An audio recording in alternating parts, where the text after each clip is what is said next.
you only live once, and it's how I'm gonna live my life. And I mean, you guys are probably just mad that in my state I can do whatever I want and you guys are still at home. We have therefore made the assessment that COVID-19 can be characterized as a pandemic. Live from News 4 New York. So I regret to have to announce that as of tomorrow, our public schools will be closed. COVID-19, this pandemic and quarantine, something that we never saw coming and we never knew would last this long. Although there was a lot of pain and suffering and loss during this entire pandemic, I truly believe it opened up our eyes to this entire world, and I'm just excited to share my experience with you all. Before we get into the video, I just want to acknowledge the hate and racism and violence against Asian Americans and Asians all over the world due to the rise of the COVID-19 pandemic. What is going on and what has been going on is truly disgusting. I will link down below some resources that you guys can help to be a better ally and to learn more. And please just be a better person and have more empathy. Hey guys, welcome back to my channel. My name is Violet, and in today's video I am going to be talking about my 1 year in quarantine. I'm going to be reflecting. I'm going to be just talking about it. So I have a bunch of different things I'm going to talk about, and then at the end I'm going to kind of do like a little montage of my experience from my Snap stories, because that is all I really have to show you guys. And before I start this video, I just want to say that I am just extremely thankful, because I know during this pandemic a lot of people have lost way more than me. They've lost family members, they've lost their jobs, they lost their home, and I'm extremely thankful that no one in my family has contracted the virus, and that I still have a roof over my head. My parents are still able to work during this pandemic. So I'm extremely blessed and grateful for everything that I have. So I hope you guys really enjoyed this video, and without further ado, let's just get right into it. So I'm gonna first give you guys some background information, like basically like how I was feeling before quarantine and that week before school got canceled. So it was my junior year of high school and I was burnt out. That first semester of junior year, I was grinding hard because it was my last year, and you know, I did get straight A's and I was just doing a whole bunch of different things. I was burnt out. On top of that, of everything that I was doing, I also had a College Now class, so the travel was a lot and I had a lot more responsibilities that year. I dreaded going to school. I was really just tired. I needed a break. So yeah, during that point, I was also in my lacrosse season. So that week of, like that last week, some people were getting sick, but our coach decided to cancel practice for the rest of the week. So for step, we were preparing for a competition, and then I think towards the end of the month we were even gonna perform at the Barclays Center or something like that for this like celebrity basketball game. So that was something fun that we were looking forward to. You know, on TikTok and social media, I'm seeing people, you know, saying that they're staying home for school. Now, if anyone goes to school in New York City, you know that our mayor never likes canceling school unless he absolutely has to. So he waited till the very like last minute, I think like March 15th or something like that, to cancel school or something like that. I don't really remember, but I was like, I see other people canceling school and we were still supposed to go to school. But I remember that Sunday my cousin said came over and then we were watching the news and it said school is canceled. So I was so excited. I even made an entire TikTok about it because I was so excited. So then school got pushed to online, and I was really happy because, as I said before, like I was burnt out. I was dreading school. I was really tired. So I think in a sense that I really needed to be online. I really needed to just have this time to take a break, slow down, and refocus and reprioritize my life. So online school, theoretically, it sounded great, but it was a lot of work. Teachers were doing way too much. My AP Psych teacher was doing way too much. My English teacher was doing way too much, and it was just way too much. So we didn't have like Zoom or anything like that, so we just did assignments, and it was a lot of assignments. It was a lot of work, but thankfully I still did well online school. My entire day was just school, like from 7 a.m. to like 8 p.m. schoolwork. Never in my life has that been, because obviously before I would have like activities and stuff like that, but teachers were just assigning assignments like it was nobody's business, and it was so like frustrating. We didn't have Good Friday off. We didn't even have a spring break, I believe, so we didn't really have any days off. And on top of that, we were taking AP exams, so I mean, it really was what it was. So now I'm talking about my faith. My faith in quarantine was, the beginning of quarantine was the best it has ever been. It was peak. I had more time on my hands to really just build my relationship with God, just how close I was with God, just how much time I spent in the Word, and how much time I spent spreading the Word. And I will admit, the longer quarantine got, the more burnt out I got naturally, and it put a strain on my relationship with God. But I'm still trying to, you know, spark that fire and continue to grow my faith and my relationship with God. It was really nice because like I was always so busy. Like I would come home at 9 o'clock some nights and I had to do homework. Sometimes I couldn't even read the Word. So when I finally had the time to, I was so excited to. Now I'm going to talk about my relationship with my family. So in the beginning of quarantine, me and my little brother, our relationship definitely, like, we got closer. If anything, like, I was like the annoying sister, and he annoyed me a lot. So our relationship grew a lot. We used to have like little movie nights every week, and you know, we used to just bond. I mean, we're home with each other. My parents were at work, so we just had each other. Obviously he was doing his gaming stuff and I was doing whatever, but at some point, you know, whatever. I'm gonna be honest, he's a handful. And towards the end of quarantine, well, we were still in quarantine, but like as time got on, he became very annoying. He became very annoying. And now I'm going to talk about my natural hair journey, which is something that I've also went through during quarantine. So before quarantine, I never had the time to take care of my natural hair, neither did I know about my natural hair. But obviously I'm in quarantine, and literally, I tell y'all, I literally had these little doodle braids in my head, called it a day. If I had to go outside, I just put a hood on. I'm telling you right now, that's exactly what I did. So I had the time, and I just did more research about natural hair. I started investing in different products. I started looking up how to, you know, grow my hair, how to take care of my hair, and my hair definitely not only grew, but it became a lot healthier, it became a lot stronger. Obviously my hair is like straightened now, so you guys can't really see, but I'm really just proud of what I did to take care of my natural hair. So now we are going to be talking about the Black Lives Matter movement. So the end of May, it was like May 27th, 26th, something like that. George Floyd was killed in Minneapolis, Minnesota. Words can't even describe how I felt in that moment, because obviously, you know, I think it's so normal to see Black people getting killed and brutalized by the police on the internet and in the media.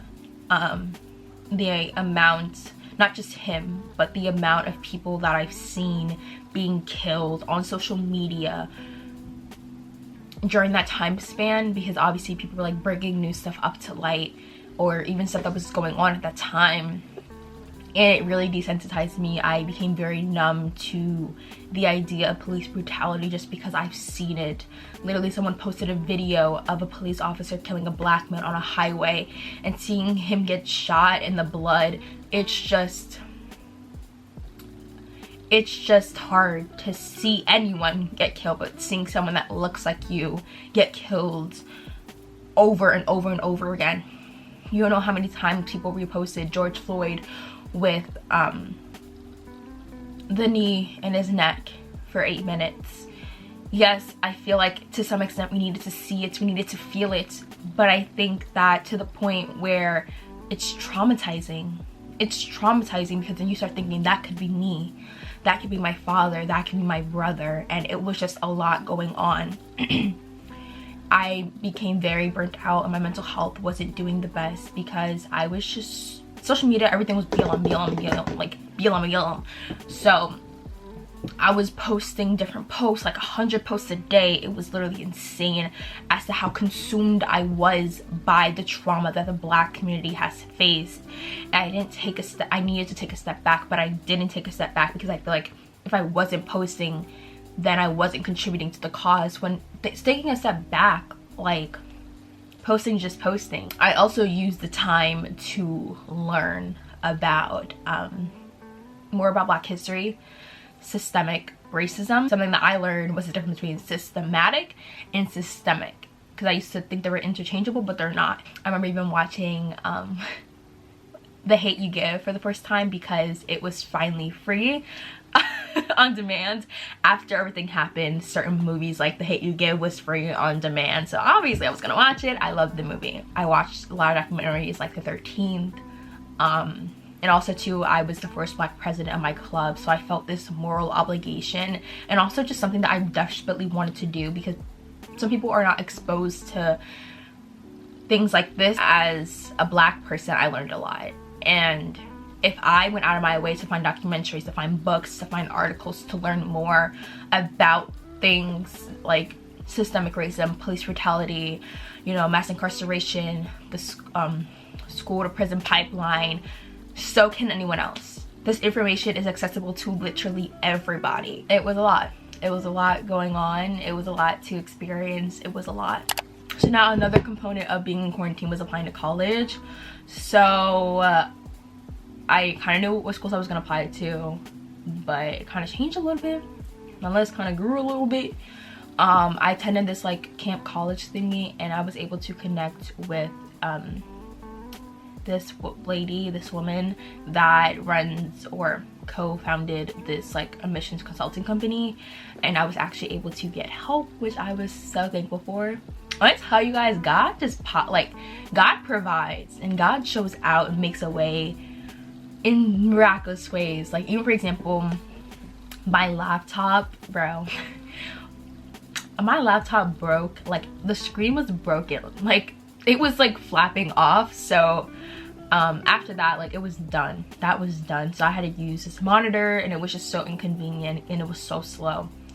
And then I ended up winning this giveaway to win a MacBook, and that was just so crazy. But applying to college in quarantine, I definitely would say that it was pretty nice because I was at home, so it made things a lot more easier than if I was to be in school or have, you know, sports and clubs and stuff like that. So now we're going to talk about the point that I realized that quarantine was not going to be over anytime soon. So during the summertime, things were getting better. You know, the numbers were going down, and in the fall, the numbers were going right back up. And I think something that I realized is, like, the entire pandemic I blamed on Donald Trump. I will be so honest, I blamed it on Donald Trump. But then I just realized, like, there's only so much that we can blame on the leader of this country. It's the people who have to take accountability for their actions. People have to take accountability for what they have done, what they have said. What am I saying? Not what they have said, but, you know, some people are anti-maskers. And some people just don't care. Like, I remember seeing this YouTuber, and she was like, you only live once, and that's how I'm gonna live my life. And I mean, you guys are probably just mad that in my state I can do whatever I want and you guys are still at home. She didn't say it like that, but that's exactly how I interpreted it.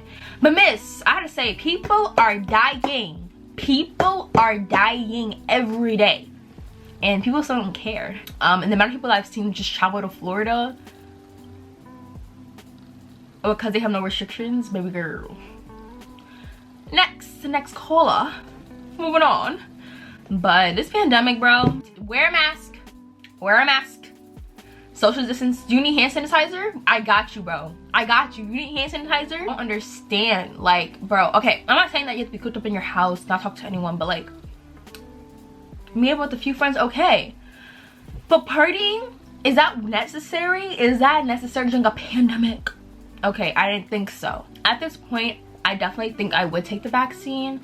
My mom has taken the vaccine. She's fine. I've seen a lot of people that take the vaccine. They're fine. So yeah, I mean, hopefully I'm able to go to college and stuff like that. Like, literally, when I tell you, like, my senior year, I didn't even talk about that. Duh. Okay, I'm a senior. I'm a senior, so I didn't have a senior year, but I didn't care because I really wanted my first year of college experience. So I said, if I have to sacrifice my senior year for my first year of college, bet. My school has done the bare minimum. They haven't even talked to us about anything senior related. Our yearbook looks low-key. We're not gonna have a prom. We might have an in-person graduation, that's still up to debate. So we're not having anything, but honestly I just want my first year of college experience. I have grown and I have matured and I just have so much confidence now after quarantine. When you're in quarantine, you only have yourself, like literally. You might be around your family, but realistically you're by yourself. You only have yourself. You are with yourself the entire time. There's not a lot of distractions. So I've gained so much confidence as a Black woman, being more comfortable in my skin, even just maturing a lot. I've learned so much. I feel like a better person. I feel like a different person than I was before. And also in quarantine I started a YouTube channel.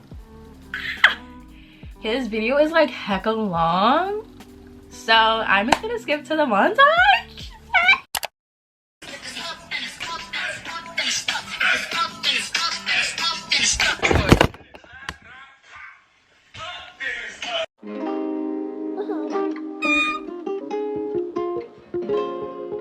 Look at how I dream when I tell you that I'm so sad. I still haven't came to terms that my lacrosse season has ended. The most iconic love triangle. Tell me otherwise. Tell me otherwise. That's what I've done so far. I basically just put the picture that Maya drew behind it. This is what I had done before. And I literally almost submitted it.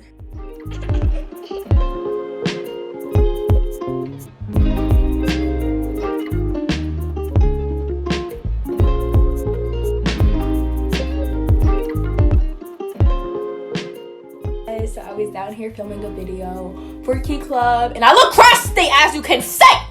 This is the room in the basement, and like we have a whole corner filled with like toilet paper. What you doing, bro? I'm setting all the embarrassing memories I have of you. Remember when your friend took a doo-doo across the street?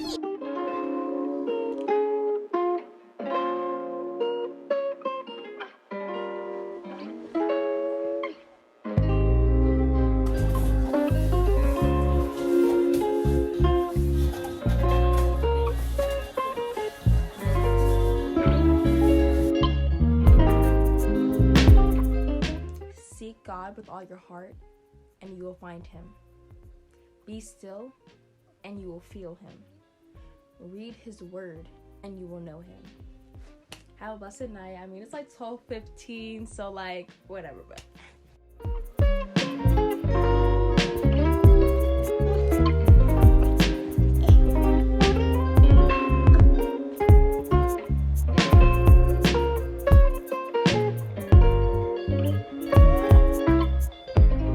No, Brandon, I'm gonna tell you what it is. Maybe it's just you.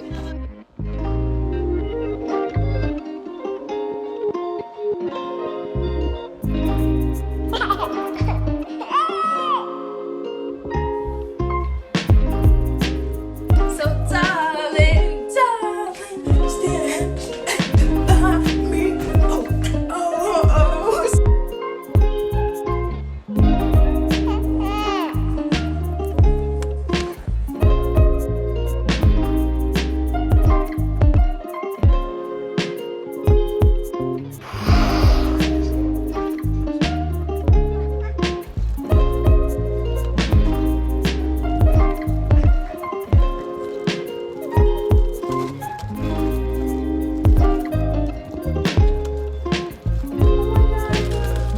That's my favorite.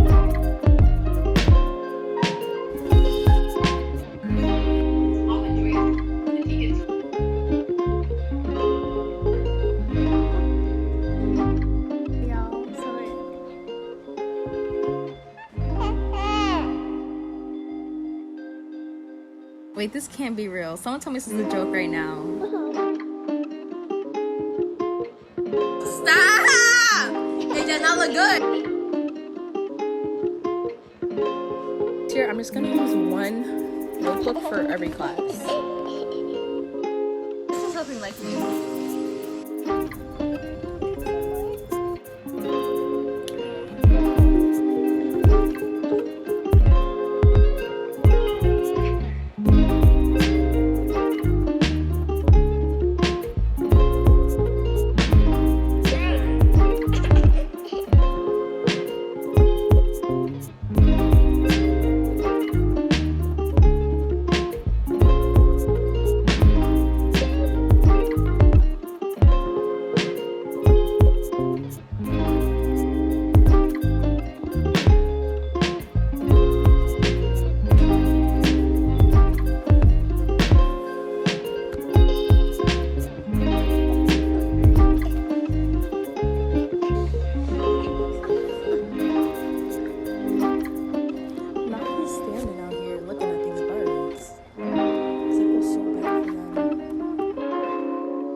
comes when I'm already basically here.